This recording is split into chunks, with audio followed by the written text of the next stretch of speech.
Halo, selamat datang kembali di channel YouTube Indo Programmer. Nah, di video kali ini saya akan memberikan panduan terkait bagaimana cara melakukan instalasi Framework 7 di laptop kita masing-masing. Nah, jadi kali ini Framework 7 yang akan saya berikan panduan ini instalasinya menggunakan CLI ya. Jadi kita nanti akan gunakan command line interface. Nah, sebelum kita menggunakan ataupun menginstal Framework 7 di dalam laptop kita, software pendukung yang dibutuhkan adalah Node.js. Jadi nanti boleh silahkan download Node.js di browser masing-masing dan juga menginstal Node.js-nya. Nah, jadi kalau instalasinya ini nggak terlalu repot ya, tinggal nanti download versi recommended-nya yang ini.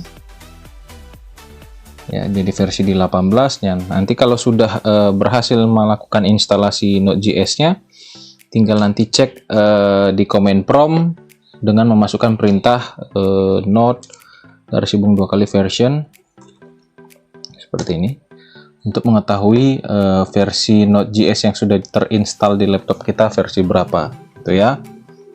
Nah, lalu di tahap selanjutnya setelah Node.js sudah berhasil diinstal, nanti silakan lanjut membuka website framework7.io. Nah, lalu ketika sudah tampil halaman seperti ini, kalian tinggal klik tombol get start ini. Jadi di panduannya ini instalasinya ada banyak versi sebenarnya, tapi kita pakai yang versi CLI biar mempermudah.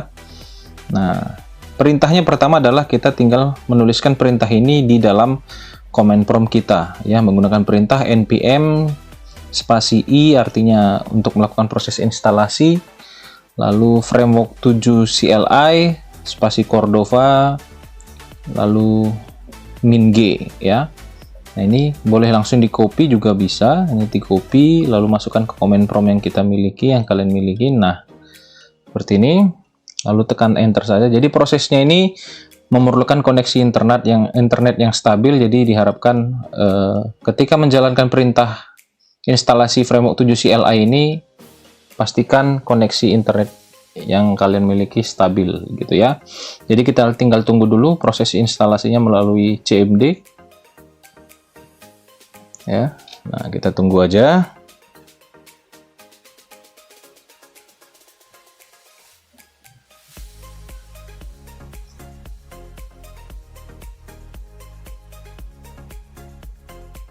Jadi dia ini fungsinya untuk ini ya, mendownload file-file ataupun library apa saja yang dibutuhkan untuk framework 7-nya ya. Jadi ya cukup memakan waktulah untuk instalasi library-nya.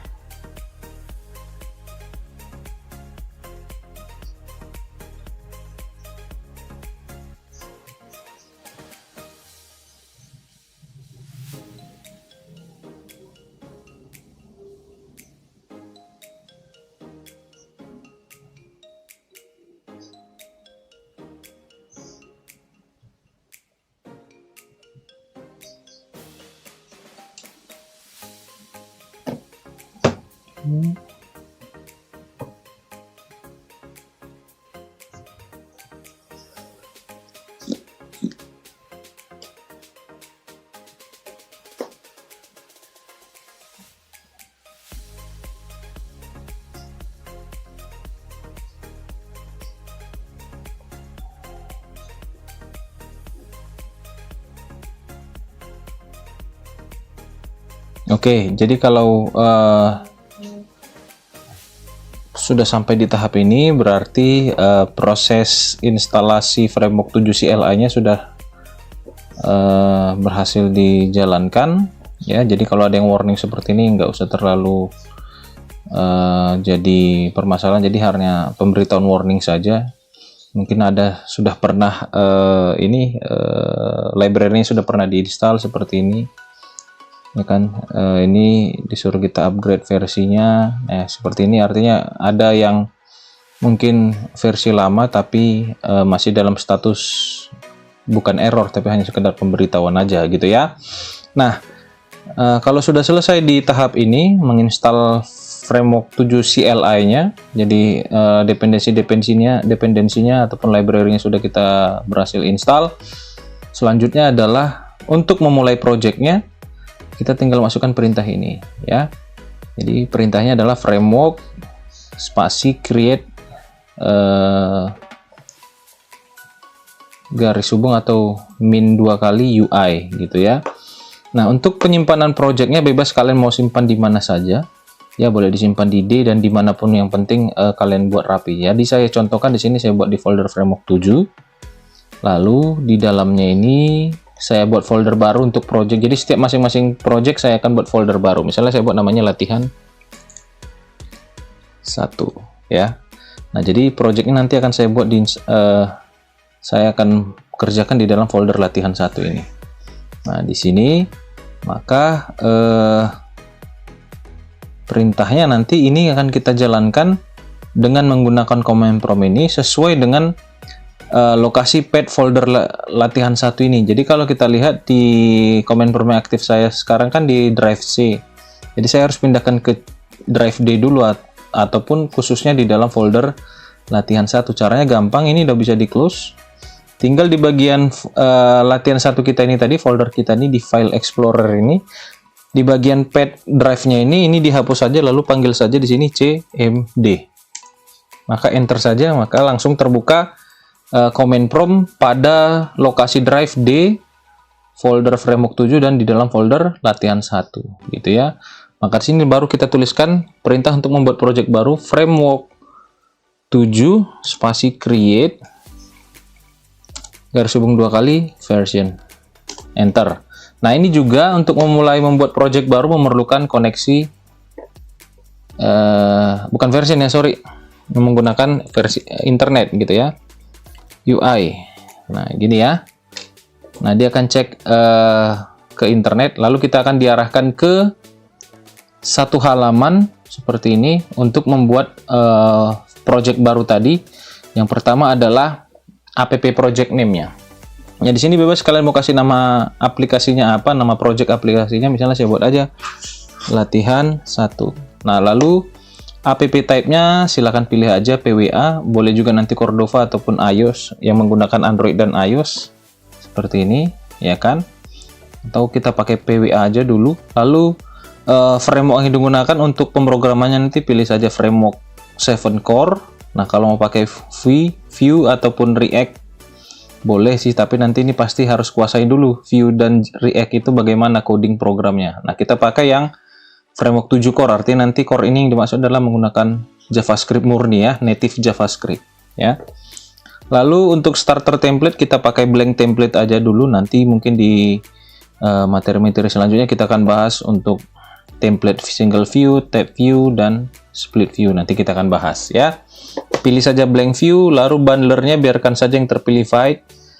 Lalu di sini untuk set CSS preprocesornya nggak usah, pilih aja no dulu, kita nggak usah pakai prosesor untuk CSS-nya, biarkan aja pakai CSS murni, maka di sini pilih no, I am good with CSS. Lalu kalau sudah, langsung aja klik tombol create app ya. Nah, di sini saya klik. Nah, di proses ini juga di instalasi ini akan membutuhkan koneksi internet. Jadi pastikan laptop kalian terhubung dengan internet ya. Ini juga membutuhkan waktu juga untuk ini ya, membuat project barunya ya. Kita tunggu aja.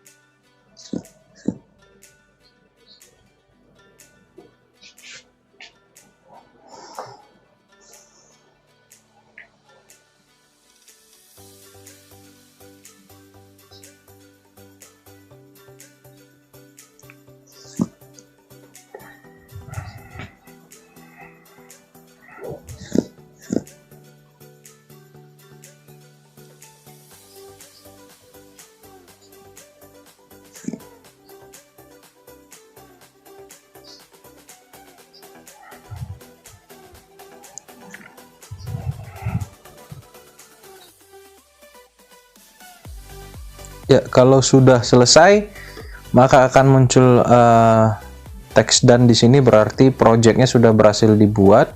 Selanjutnya, langkah selanjutnya adalah jalankan perintah npm install ini, ya, untuk menginstal dependensi yang dibutuhkan oleh framework 7. Ini kan dikasih tahu run npm install to install the dependencies. Artinya perintah ini untuk menginstal kebutuhan apa saja yang ada dalam framework 7 kita, biar nanti dilengkapin lagi library ataupun file-file kebutuhan framework 7-nya gitu ya. Maka di sini jalankan lagi npm install. Artinya dia akan menginstal kebutuhan ataupun package data yang support untuk framework 7 ya. npm install gitu tadi ya. Nah, ini ya, lalu enter. Nah, ini juga membutuhkan koneksi internet mungkin, tapi tidak akan terlalu lama dengan seperti yang tadi. Nah, ini sudah. Ini artinya sudah menambahkan 648 package ya dalam waktu 5 detik. Nah, berarti package-nya sudah terinstall. Nah, lalu setelah itu kalau sudah, maka disuruh kita ini jalankan perintah npm start untuk menjalankan development servernya. Jadi ketika kita ingin menjalankan development server mobile-nya, ya, untuk kebutuhan mobile-nya tinggal kita tuliskan npm start di sini. npm start. Enter. Maka akan dijalankanlah local development server. Nah, di sini dikasih tahu kalau mau lokal, akses dengan URL localhost dengan port ataupun /5173. Kalau mau melalui koneksi internet atau melalui IP, nah ini dia. Ya, nah ini tinggal diklik aja atau diketik di browser kita juga boleh. Jadi ini kita tuliskan di browser. Maka di sini saya tuliskan localhost /5173 enter. Maka di halaman browser saya Chrome ini akan ditampilkan, kalau kita lihat ini seperti tampilan halaman website. Cuman Google Chrome ada menyediakan mobile device ya, view dalam bentuk mobile dengan cara klik kanan lalu pilih inspect. Lalu aktifkan yang bergambar logo tablet ataupun laptop ini di sini sehingga berwarna biru, maka nanti akan aktif layar seperti ini. Lalu pada bagian dimensi tinggal kita tentukan dimensi layar seperti apa yang kita butuhkan nanti ketika kita ingin membuat aplikasinya. Misal saya pakai pixel 5, maka tampilannya seperti ini, atau menggunakan Event SE misalnya. Nah, tampilannya seperti ini. Ya kan? Nah, lalu ketika kita ingin memodifikasi halaman aplikasi ini, kan sudah jalan nih di local development servernya. Kalau kita mau melakukan editing ataupun mau melakukan modifikasi programnya, kita tinggal buka dengan VS Code pada folder latihan 1 ini ya. Jadi tinggal kita buka VS Code seperti ini. Lalu saya arahkan ke folder project tadi. Ini saya buat versi gelap dulu biar kelihatan ya. Atau sebentar. Kita open folder di file tadi, framework 7 latihan 1. Nah, di sini silakan select folder. Nah, ini saya buat dulu tema gelap. Oke.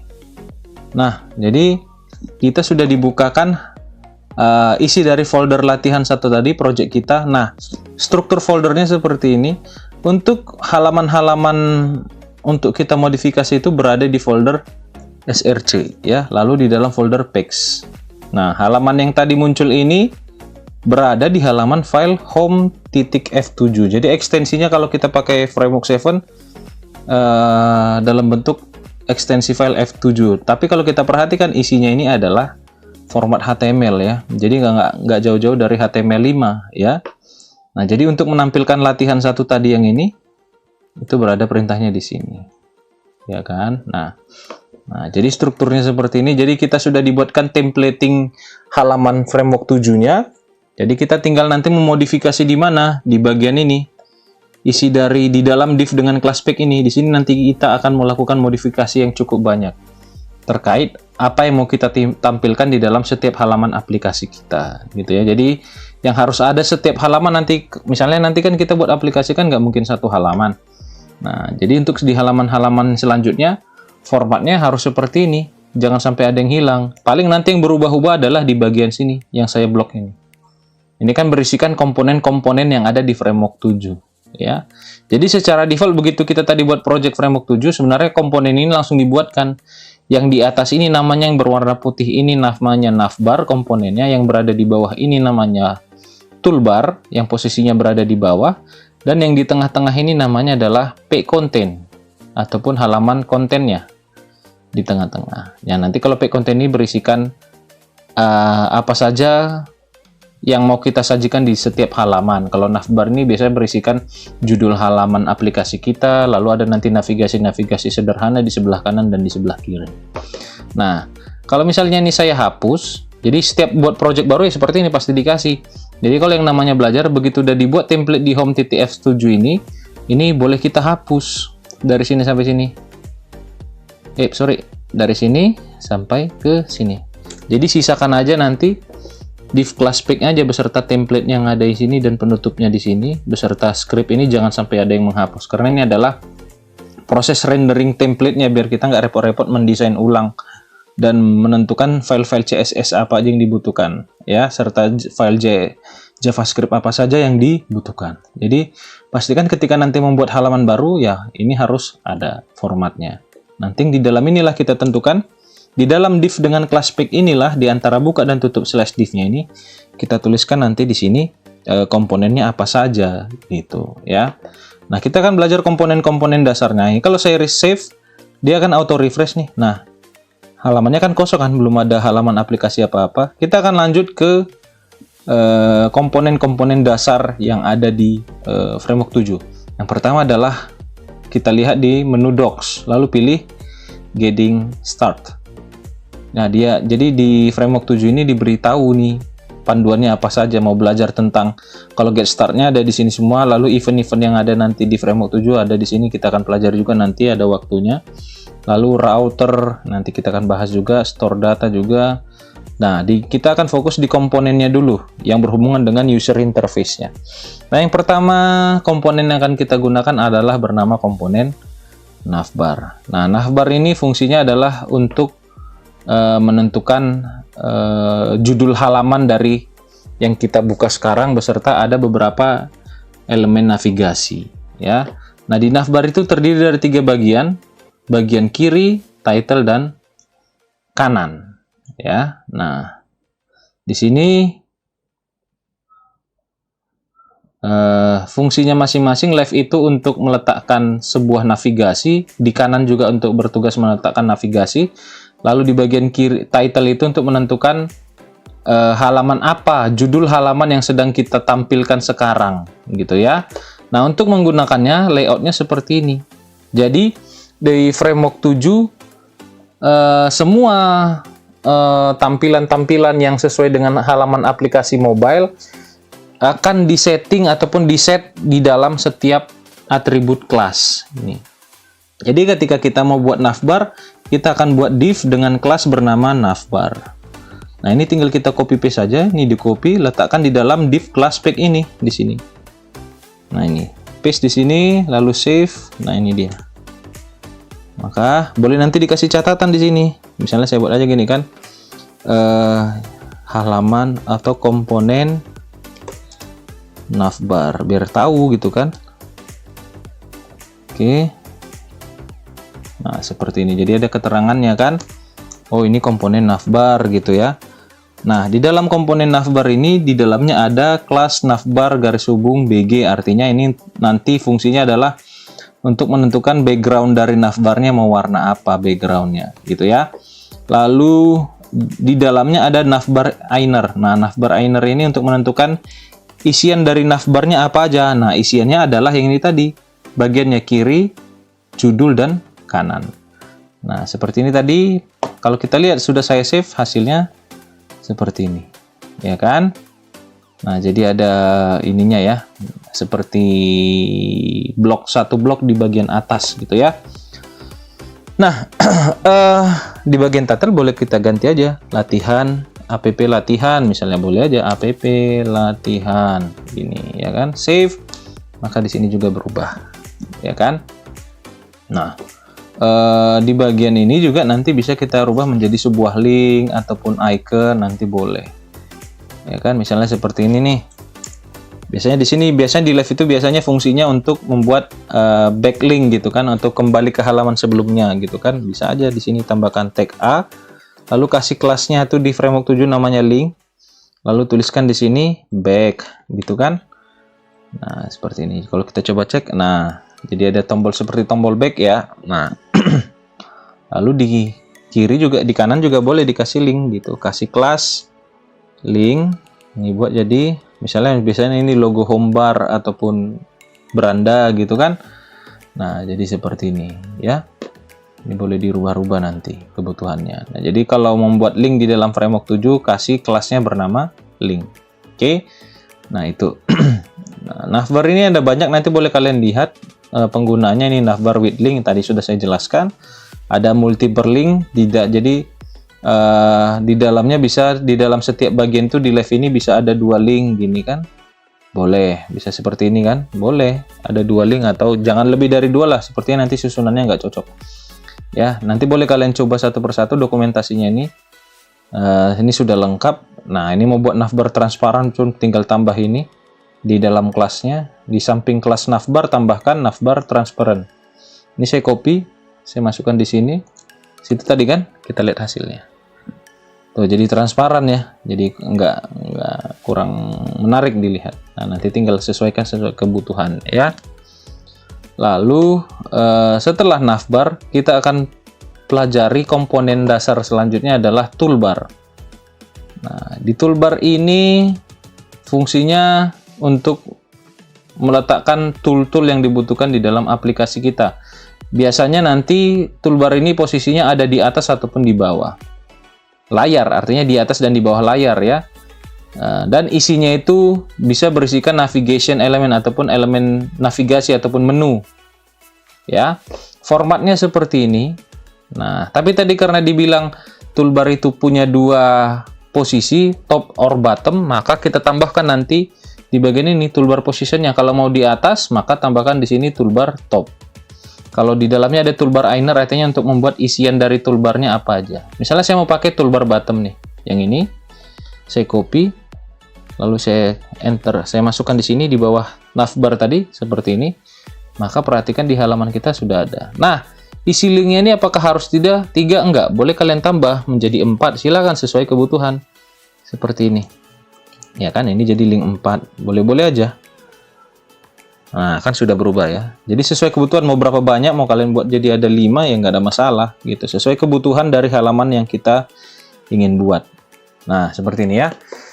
Nah, lalu yang terakhir adalah komponen yang wajib harus ada di setiap halaman, yaitu div dengan kelas pick content. Nah, ini sangat penting ini di setiap halaman aplikasi kita nanti. Jadi fungsi kelas div dengan kelas pick garis hubung konten untuk meletakkan komponen-komponen apa saja yang akan ditampilkan sebagai tampilan utama di dalam halaman aplikasi kita. Jadi apapun nanti mau kita tampilkan di dalam aplikasi kita, sudah pasti berada di posisi tengah ini yang berwarna abu-abu ini, karena saya buat dalam bentuk iPhone SE ya. Nah, di sini. Nah, ini dia ya. Jadi apapun yang mau kita tampilkan di dalam halaman kita, tampilan utama dari halaman itu, letakkan di dalam div dengan kelas pick content ataupun gunakan komponen bernama pick content ya, biar rapi ya. Jadi itu dia elemennya. Jadi kalau misalnya ada pertanyaan, apakah wajib di setiap halaman aplikasi ada navbar dan ada toolbar? Tidak sih, tinggal sesuai kebutuhan saja. Jadi kalau misalnya hanya pengen ada navbar di dalam halaman itu ya silakan pakai. Kalau nggak ada ya nggak masalah. Kalau hanya mau ada toolbarnya saja ya boleh-boleh aja. Ya, tapi yang pasti harus ada div dengan kelas pick content ya. Oke, nah komponen selanjutnya adalah komponen yang bernama button. Nah, kita sudah tahu ini fungsi button apa ya, untuk membuat sebuah tombol di dalam halaman aplikasi kita. Nah, button itu nanti bebas mau kalian taruh di mana saja, mau di pick content boleh, di navbar boleh, di toolbar juga boleh gitu ya. Saya misalkan buat aja di sini sebuah paragraf dengan tag HTML boleh. Misalnya kalimatnya selamat belajar ini framework 7 seperti ini. Save, lalu kita lihat. Nah, kalau kita perhatikan kan sudah ada teksnya ya. Nah, misalnya kalau kita lihat ini kan teksnya terlalu mepet ke kiri halaman aplikasi kita. Kita mau atur, Pak, jangan mepet kali gitu kan. Boleh aja. Tinggal tambah di sini perintahnya div dengan kelas block. Seperti ini. Lalu masukkan perintah apa saja yang mau ditampilkan ke halaman pack content tadi, ke komponen pack content, ke dalam div class block. Biar dia nggak terlalu ke ujung halaman gitu kan, nggak terlalu mepet ke sudut kiri halaman kita. Nah, jadi biar kayak kelihatan lebih prepare aja gitu ya. Boleh ya. Lalu si button tadi, nah button itu bisa digunakan dengan tag A boleh, tag button boleh, juga bisa dengan tag input dengan type submit juga boleh, selama kelasnya bernama button ya. Nah, kalau ini tiga-tiga saya copy juga bisa. Ini saya masukkan ke sini. Nah, seperti ini. Nah, langsung dirapikan dengan extension saya ya. Nah, hasilnya apa? Nah, ada tombol di sini. Ini dia, ada tombol, tapi kita nggak ngelihat teksturnya mana gitu ya. Boleh kita ganti nih masing-masing judulnya. Misalnya tombol 1. Ini tombol 2. Yang ini tombol 3 gitu. Jadi kita melihatnya seperti kok nggak ada tekstur seperti tombol, hanya kita melihatnya seperti teks biasa kan, dengan ada link gitu ya. Nah, ketika kita ingin mau menambah teksturnya, nah itu berada di bagian salah satunya tekstur ya, berada di bagian button modifier class. Nah, di bagian button modifier class ini yang pertama adalah button fill. Nah, ini untuk membuat tekstur tombolnya ya. Maka tinggal tambah aja di mana yang kita inginkan. Misal di tombol 1 nih, di samping button tambahkan aja button garis hubung fill, L-nya double. Save. Tuh ya. Kalau mau di tombol 3 juga silakan tambahkan lagi setelah kelas button. Button fill. Ya kan? Di sini juga boleh. Button fill. Nah, kalau kita perhatikan, nah sudah. Masing-masing sudah berbentuk tombol. Kalau mau cari modifier kelas yang lain ini boleh, silahkan nanti. Ya, tinggal lihat saja. Oke. Ini ada banyak pilihannya. Ada button outline. Nah, misalnya kita pakai button outline. Yang ini nih. Saya hapus saja yang button fill ini. Yang di tombol 3 ganti dengan button outline. Nah, jadi tombolnya tidak ada warna di tengah-tengah, cuman ada di pinggiran dari tombolnya. Jadi seperti border ya, ada bordernya yang di dalamnya tidak ada warna gitu ya. Kalau diklik ini pasti bisa nanti. Nah, gitu ya. Kalau nggak salah ini bisa dikasih BR. Coba kita kasih BR ya. Bisa nggak framework 7 membaca BR? Oh, nggak terdeteksi. Jadi perintah BR nggak dikenali. Nanti kita akan coba pelajari pakai apa. Atau pakai P biasa gini, kosong. Bisa nggak ya? Nah, bisa. Ada jaraknya kan? Boleh pakai P lalu isinya dikosongkan saja. Seperti ini. Ya kan? Biar ada jarak, nggak terlalu rapat gitu. Sebenarnya bisa juga sih pakai margin bawaan framework 7-nya. Nah, ini kita lihat. Nah, margin bottom bisa nanti kita gunakan. Nah, seperti ini. Bentar ya, kita coba lihat. Bisa sih kita atur tapi dengan perintah margin. Size-nya kok nggak ada dikasih ya si margin tadi. Margin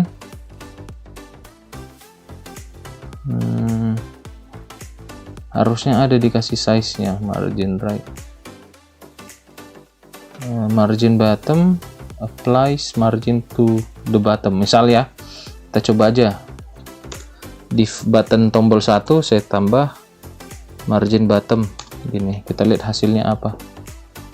Oh, jadi ada seperti jarak kosong ya. Daripada nuliskan P nggak prepare bang, nggak terlalu prepare ya, lebih bagus ini misalnya tombol 2 ke tombol 3 tadi kan jaraknya ada. Misalnya mau ngasih jarak ke bawah, tinggal tambah margin bottom. Nah, jadi lebih keren aja sih, ada jaraknya gitu ya, tapi dengan perintah framework 7 bawaannya ini dia ya, kelasnya. Oke, nah itu dia, itu penggunaan tombol. Nah, kalau misalnya di toolbar pun kalian mau pakai tombol di sini boleh-boleh aja ya kan. Di sini nggak pakai A tapi melainkan menggunakan button. Nah, ini ganti jadi boleh button A kan, boleh ya, pakai tag A boleh, tinggal ganti kelasnya ini jadi button, kan gitu ya. Ini refresh, karena ini kan udah jadi button, tinggal ngasih button outline misalnya. Saya emang nggak pakai fill, pakai button outline aja. Kita lihat hasilnya. Nah, seperti ini. Boleh, silakan. Di sini juga boleh, di Naver juga boleh. Jadi kita dibebaskan mengeksplorasi di mana komponen-komponen itu mau kita letakkan atau kita mau kombinasikan. Saya mau kombinasi di toolbar lah gitu. Boleh nggak ya? Boleh. Nah, ini kan sudah saya contohkan, gitu ya. Nah, lalu selanjutnya adalah komponen yang mengatur warna di dalam halaman aplikasi kita, yaitu di sini. Agak ke bawah sih untuk color theme. Nah, ini color theme. Nah, color theme ini untuk menentukan warna dari setiap halaman yang kita butuhkan. Nah, warna di dalam aplikasi yang disediakan oleh Framework 7 ini ada sekitar 15 warna yang ready, ya. Ada sekitar 12 warna aja. Nah, dengan namanya masing-masing sudah punya nama ini semua ya. Nanti tinggal kita tentukan warna yang kita butuhkan dari setiap komponen yang ada.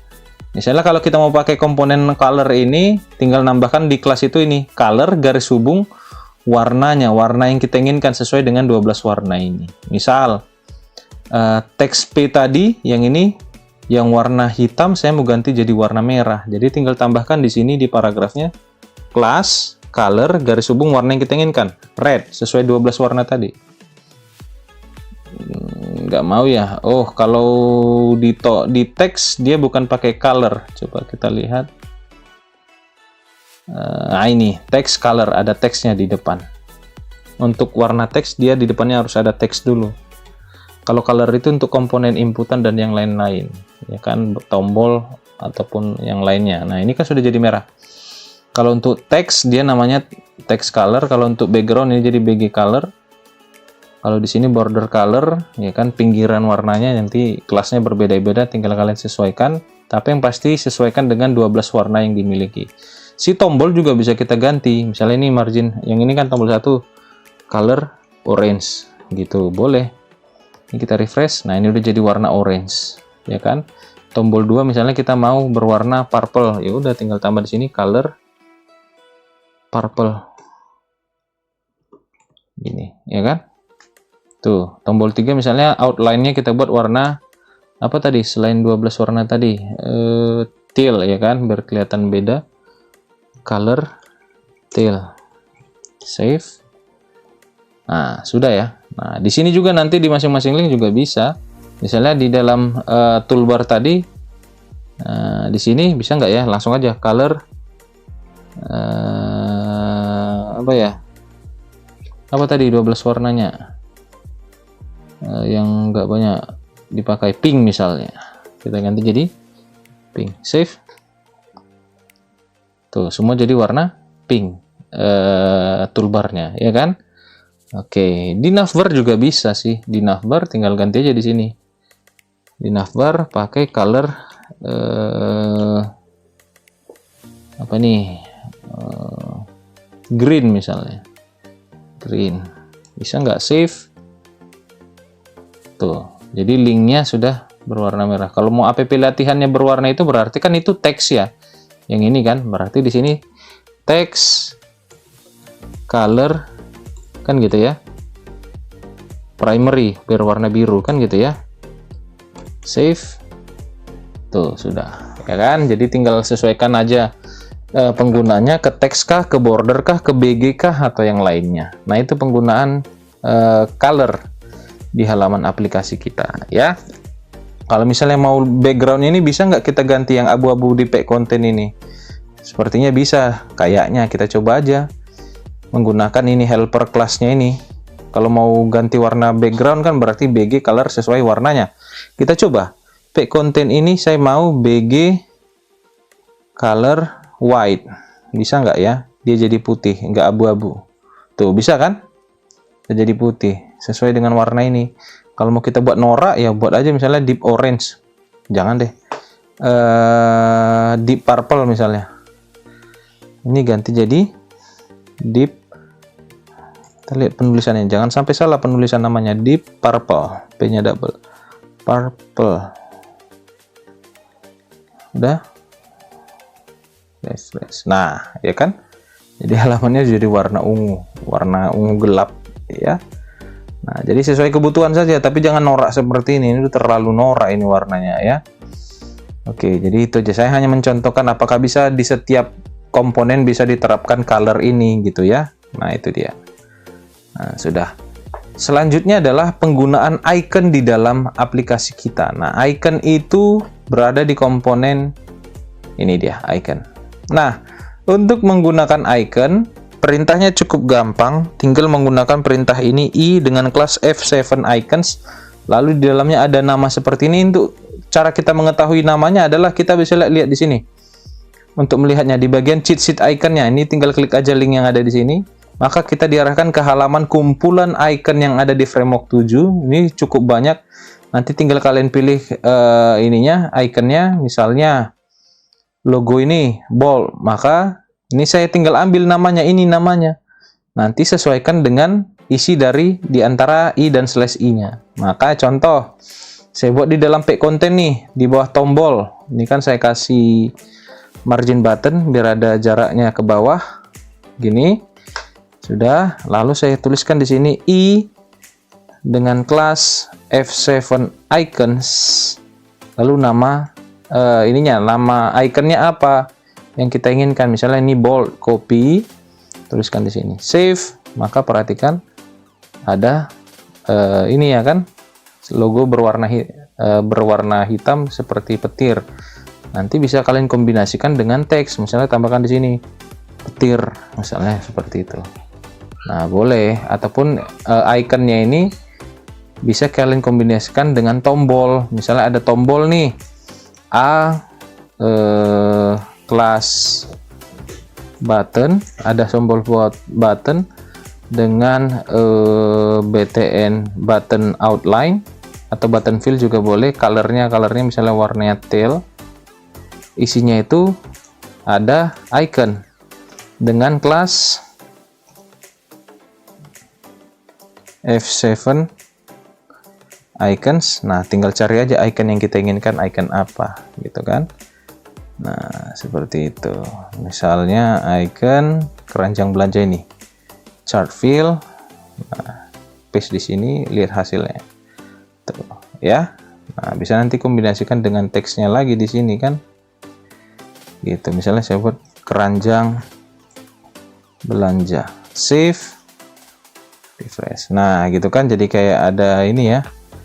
Nah, kalau mau kita kasih jaraknya berarti di sini margin left, jarak di kanan ya, margin right. Nah, save. Nah, jadi ada jaraknya sedikit aja ya kan. Nah, ini dia. Oke, jadi boleh kita kombinasikan dengan komponen button tadi. Lalu apakah hanya di pack content boleh icon itu berada? Di setiap toolbar juga boleh, selama dia mengandung elemen teks, bisa kita ganti teksnya menjadi icon gitu. Contohnya ini saya ganti jadi dalam bentuk logo home gitu kan, namanya tadi iconnya house kan. Link satu ini saya ganti menjadi I dengan kelas apa tadi ya? I dengan kelas F7 icons. Saya tuliskan di sini house. Jadi seperti beranda ya. Mana dia? Itu ya. Ataupun gak usah pakai button, terlalu jelek juga sih pakai button ini. Kita kembalikan dalam bentuk link aja. Save, refresh. Tuh, ya kan? Gambar home, bisa nanti kalian tambah beranda judulnya di sini ya kan? Beranda, ya kan? Boleh aja sih.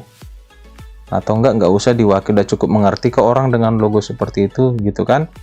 Misalnya lagi logo iconnya kita mau icon kamera gitu kan, untuk capture foto misalnya, contoh ini sekedar contoh ya. Kamera, nah ini ya kan, tinggal kita ganti link 2 ya kan. Di sini tinggal I F7 icons kamera ya kan, pasti berubah nih tuh kan. Lalu icon apa lagi yang sering dipakai ya, ini icon bookmark bisa, silahkan nanti, ataupun icon yang lain yang sesuai kebutuhan, ya kan. Nah, misalnya kita contoh aja, isi aja dulu semua. Profile ada nggak ya? Person, yang gambar orang ada nggak ya? Untuk buat profil itu ada person ini ya. Maka di sini di link 5 kita buat person, biar seperti keren aja, ada account profilnya gitu kan. EF7 icons person. Oke. Tuh ya. Lalu apa lagi ya? Apalagi yang bisa kita jadikan icon toolbarnya? Kontak. Yang ini kan biasanya dalam bentuk mana kontak ya? Ini kali ya. Nah, ini menjadi F7 icons, namanya bukan titik F7 icons. Ini kurang garis hubungnya ya. Masukkan di sini seperti ini, lalu kita coba lihat hasilnya. Tuh, sudah. Lalu tombol, nah ini apa ya lagi yang cocoknya ya? Nah, ini misalnya tombol printer, udah bisa. Ini tinggal ganti link 3-nya, ganti jadi titik F7 garis hubung icons seperti ini. Lihat. Nah, sudah semua wis, kok person lagi sih? Mana tadi yang kita mau? Printer ya, printer fill atau printer ini tadi. Oke, sorry belum saya copy. Tuh, save. Tuh, sudah ya. Nah, jadi mau kalian kombinasikan di sini juga boleh. Misalnya tombol back itu ada nggak ya? Kita cari arrow, gambar panah. Ada nggak? Kita cari dulu pelan-pelan. Harus define gini karena memang kita harus cari satu persatu. Ini agak lama. Tuh, ada yang arrow seperti itu. Kita cari arrow yang bentuk panah ke arah kiri. Ada nggak ya? Ini arrow semua nih. Nggak ada yang ke arah kiri. Coba kita lihat pelan-pelan saja. Nah, ini ada arrow left. Cocok nggak kita kombinasikan dengan back tadi? Bisa nggak ya? Nah, ini, ya kan? Di dalamnya ada I dengan kelas F7 icons. Namanya arrow left. Cocok nggak ya? Kita coba. Nah, seperti ini kan, jadi kayak ada kombinasinya kan. Nah, tuh. Kalau home-nya nanti berarti gambar itu aja, beranda tadi yang seperti ini, ya kan? Nah, jadi tinggal kalian sesuaikan saja kebutuhannya dari komponen-komponen yang ada. Mau kalian letakkan ikonnya di navbar boleh, di pack content apalagi, kombinasikan dengan button bisa, ikonnya digunakan di toolbar juga bisa. Ya, jadi itu dulu dasarnya. Silahkan gunakan komponen ini untuk mendesain halaman yang kalian inginkan untuk di aplikasi kita ya. Jadi itu saja dulu yang bisa saya berikan melalui video panduan ini, mulai dari instalasi tadi, mulai dari instalasi Node.js-nya, Node.js-nya untuk apa, dan bagaimana menginstal framework 7 CLI-nya, dan lalu bagaimana membuat project baru di framework 7, dan juga bagaimana menggunakan komponen-komponen dasarnya. Jadi nanti kita akan belajar lagi komponen-komponen yang lain di video yang berikutnya ya. Jadi itu saja yang bisa saya berikan terkait menggunakan framework 7 dengan jenis framework 7 CLI, command line interface. Jadi silahkan dicoba langsung di laptop atau di PC-nya masing-masing ya. Itu saja, saya ucapkan terima kasih.